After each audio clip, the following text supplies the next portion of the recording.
So here we are, our model is finished so far with the modeling process, and the next step before we can make now our shading is a UV unwrapping process, because I want to paint it in a comic style. For this we need UVs. So let's get started with that. I save my file here with a new name, Banana UVs, and then we can start. To see the UV editor at the same time like the model, I switch again here my viewport into the two columns view. And on the left side I want to have my UV editor, so I switch now with spacebar 5 here into the UV editor. And if you select now here the banana output, you see absolutely nothing, because we don't have any UVs on our model. You also can check that by your middle mouse button here. If you click with the middle mouse button, you see all the attributes which we have in the moment on our model. And we have the crease weight, we have normals here, but we don't have any UVs. So that's the reason why you don't see anything here.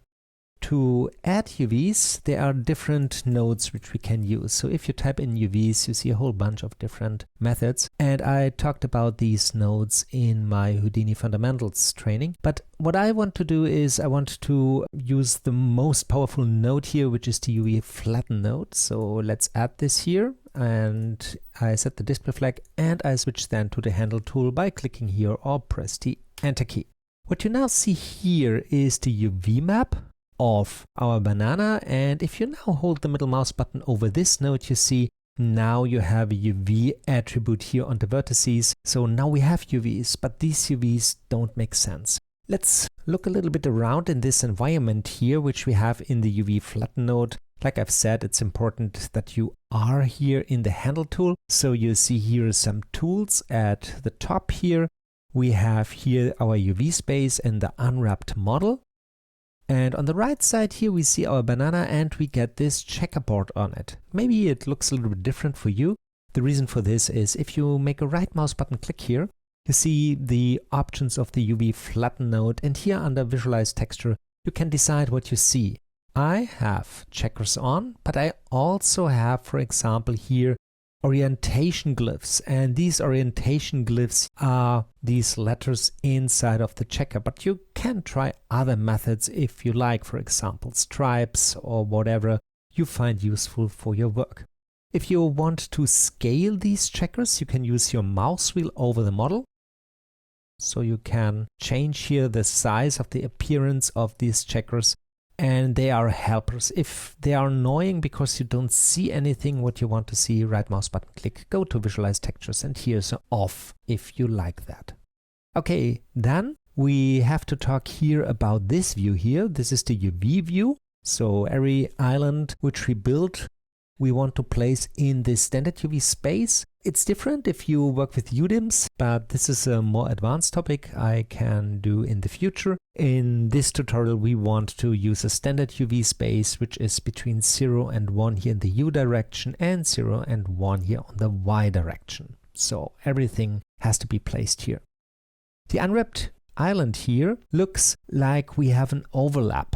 And if you want to see what's going on, we have here some options now in the viewport. So we go here on the right side, UV vertex. So this is our UV map. If you have more than one UV map, you can select here the UVs, but we only have one, and auto finds exactly the right UV map for us. Then we have here the background, which we see, which is again the checkerboard. Then we have different material options. If you have more than one material on it, we can switch them around. And here on the display, we see some HUD elements or helpers. And one of these helpers is here the overlap. If you click that, you see everything is red. That means that this island overlaps other UVs. And if you look here into the checkerboard, you see that the front and the back are overlapping completely here. And that's the reason why everything is red. So what we have now to do is we have to cut or set seams, because we want to unwrap it, and for this we can directly work inside of the UV Flatten Node. For these operations we have here tools. So this here is a scissor symbol, which means cut seams. So every click we do now on edges here or here will generate a seam. Then we have a saw mode where we can saw stuff together again. So this is the opposite of that here. So if you have cutted something and you want to remove the cut, you can sew it back together. Then we have a pin tool, which helps you later to move the islands around and orientate them. Then we have a straighten function here and also a rectify function. These tools depend a little bit on the flattening method, which we have here. In the moment we have spectral, but you also can go here in and say, I want to have an ABF, an angle-based method. And if you select that, you see we have here another tool, which is a straighten edge loop tool. So I stay here with spectral. I think the result is really good. And then we can enable and disable here features. So if I'm now working and I want that the islands here on the left side are always following an automatic layout, I can deactivate here the option manual layout. So it works now all the time in real time. It depends what you want to do. If you want to dive deeper into this node, like I've said in my Houdini fundamentals training, I've talked a lot about these tools and different options. What we want to do now is I want to cut now this banana here. So I press Command B to have a little bit more estate here for my displays. I'm here now in the cut tool, and what I want to do is I want first to cut off here the stem part to have it easier to place everything. And one important thing is that this tool here uses a mode which is named a quick select. That means you don't need to hold down the keyboard shortcuts which you normally have in the selection tool. If you want to add a selection in the select, you have to hold down Shift, for example. This is something you don't need to do in this tool. If you want to deactivate this function, again, right mouse button click here is the quick selection. But I use it, and so the keyboard shortcuts are now a little bit different from the keyboard shortcuts which you have in the select tool. So quick select is on, and to make now a cut, I do the following thing. I think first I switch off here the annoying checkerboard. I click here on an edge and you see it's highlighting directly. So this is your first cut which you made. And you don't need to hold down now the Shift key to set the second one, the third one, and so on. And you see now that while I'm cutting here on the left side, Houdini tries automatically to unwrap it and tries to find something useful. So if this is too annoying, you can change this behavior, but I think it's good. I disable the manual layout here to see it here in the space a little bit better. And the first thing we do is now we want to cut here around. Like I've said, you don't hold the Shift key to add something. And the normal keyboard shortcuts, which you know, the A key, for example, works. So if you now want to add something, hold down the A key and click here, and you see that you add now a whole strip of cuts. What doesn't work like expected is if you hold down the A key and make your middle mouse button click. You see, it doesn't work. You don't get the loop completely. If you want to know how this keyboard shortcut works, you have to take a look here into this text here, and you see you have to press here while you are holding down A, the command key. And now you see that you get the complete loop here. So Command A, middle mouse button click brings you here the full loop. And if you hover now over these islands, you directly see now the islands and the job which this node has done. So let's do the same here on the other side. So I want to have here the end, so I know now how it works. I click here the end, then Command A, middle mouse button click, island is done. Great. And now we have our 3 islands here, but you still see we don't have overlap anymore. That's great. Everything is blue, not red anymore, but it's still really stretched. And we can check this if you go here into the display options again. And instead of overlap, which I deactivate here, I can ask, for example, distortions. And you see, red means it's really distorted. Blue means, it's in the other direction distorted. So there's a part here which is not distorted. That's here in the middle, but blue means here it's distorted. And what I now want to do is I want to give more cuts into these islands to relax. Let's do it first here with the middle part, which is this big island here. So let's make a cut here. And you see, after I've done some cuts here, you now see that the island here opens, and what you can do in this tool is you also can go in here and cut here. So if you want to make a cut now here, you can click here and it does its job. Let's go back to manual layout so that it doesn't move all the time. And so I can now cut here through the whole thing and do my cuts here, which is sometimes useful, not always. Another question which I always hear is how to get rid of these, because control click doesn't remove. You see the mouse cursor shows a minus, but it doesn't seem to work. The reason for this is that you are in the cut tool. So you need the Sue tool here for that. You can click it here, or if you click with the right mouse button, you see there are keyboard shortcuts for these tools. And if you now select the Sue tool and click here, you get the opposite again, and you can now remove these cuts again. So these are these tools here. So let's find a good place to cut. I think I start here, this time in the middle here. I make a cut here, then I hold down the A key. I don't need shift, you remember. I click here, I hold again A, I click here. Then we go here, here, and here. So now we've opened it, and now you see it relaxes more and more. We get this nice bluish tone. We only have a little bit red here in these areas, but I think this doesn't matter too much here because it's a banana. But here these two islands need more help. So what I do now here is I go in here, click here some of these edges, and I don't like them. So I go back here, sorry, to these, and I deactivate them again, Sue tool, and now I say I want to cut here. You see here the island. Yeah, make it new. Let's take it here. You see, it's relaxed. We don't need too many cuts here. That's fine. But this here is still not done. Okay. Here's the middle. So let's do it really fast here. And maybe we go to this point here. And we still have here a really distorted area. So let's relax this by clicking here some more to have another relaxing cut here. Okay, I think that's okay now. If you really need more, you can open this area up. Maybe we can test this in another step, but yeah, I like that. So now we have done our islands. If you now see that you want to arrange these here, what you can do is you can use the pin tool. I demonstrated really fast for you, but I think I like that here.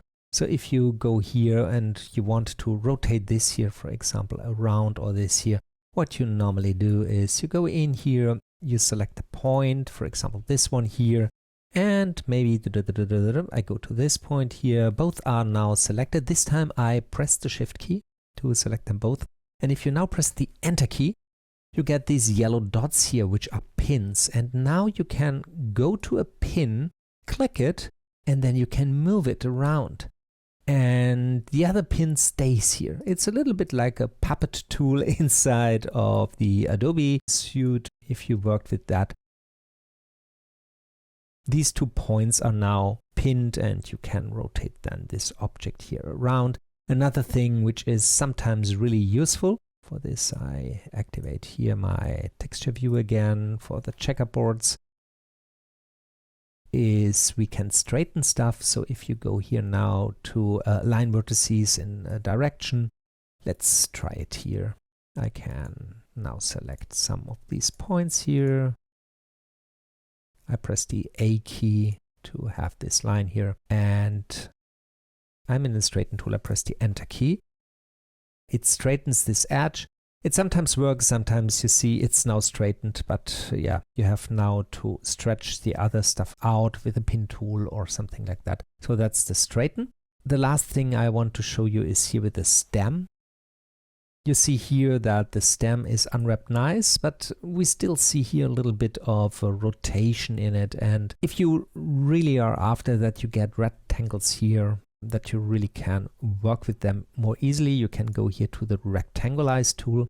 And if you now hover over this island here, you see rectangular structures.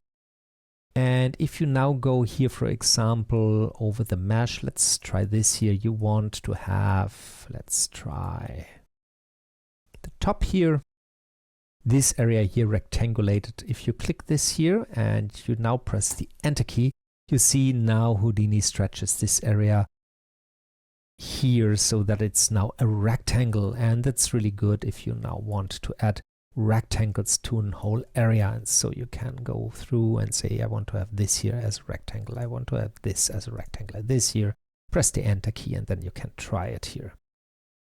These things I've done are all constraints, so sometimes they screw up, but the cool thing in Houdini is, and this is something I like a lot, is that everything here is in the Flatten Node. So all the seams you've done are here. You can delete here the stuff again or redo them here. And these are the Rectify groups. So if you've done something and it went wrong, you can select all this here, remove it, press the Enter key. Everything is fine now. And I screwed up this area here.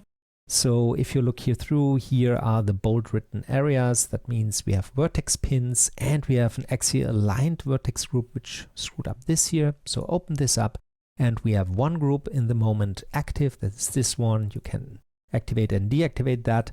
And now you see everything is fine. So you can look around what's going wrong with this. You can change your vertices or whatever, or you can say, okay, thank you, but I want to delete this or all of them. And that's it. I deactivate the axial line again. Yeah, and we also can remove the vertex pins. So that's it. We have our UV map now. That's great.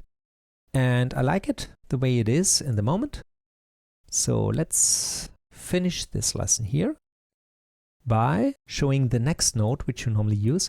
You see that this here layouts itself a little bit, so it helps. But if you now want to have more control about the UV layout, you can use UV tools for that, or you can use an automatic tool. So if you want to do it by hand, there's a UV transform, for example, which you can use, and you can bring it in. And this time, these transforms here, again, the handle tool helps you here, will transform here in this area, and you can work here. But for automatic layout, there's an UV layout node, which is exactly doing what the job says. You see here the coverage is in the moment 67%, and it layouts it. If you go now here and bypass the node with the B key while the node is selected, you see now that's the job it's doing.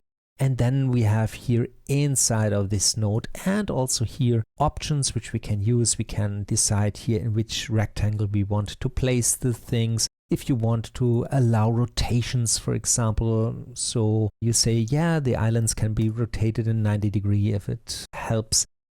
And really cool is here the cavity function. If you have, for example, a hole in another UV island, and for example, this island fits in it, Houdini will place it inside of the cavity, and that's really cool. I want to increase a little bit the padding here to have a little bit more space here between the islands. So if I'm painting here, and you see now here the space changes between them. So that's now better. And that's it. The last part which I want to do now is I want to export this model for an external painting and texturing application. For this I have two options. I can use the FBX format. So for this we can use a ROP FBX output, for example. I select this, and here I can decide where I want to export it. I do it here in my project. So I go into my project here, make a new folder, and I name this from Houdini. Okay, then I say this is the banana with UVs and FBX. Then I say, okay, I only want to have this frame. I don't need animation. And what I also change I don't want to export it in ASCII. I want to have a binary here. And then I click Save. And it's done. And if you want to use the OBJ, so you can use the file cache node. So add this. Same like before. I go into my job. From Houdini, I say banana OBJ. Oops. We add a point here. So we don't want to have an animation, only the current frame. And then we press here Save to Disk. It takes a little bit longer, but same thing. Now we can start in an external application to paint this. Keep in mind that if you want to paint on more than one texture set, you have to assign first dummy materials to this object. But this is a process I want to show in another tutorial series when I show you how to work with UDIMs and different texture sets. So if you have problems with that, please leave a comment under this video and I will help you. And we see each other in the next session where we want to texture this really fast and bring it back to Houdini. Have fun!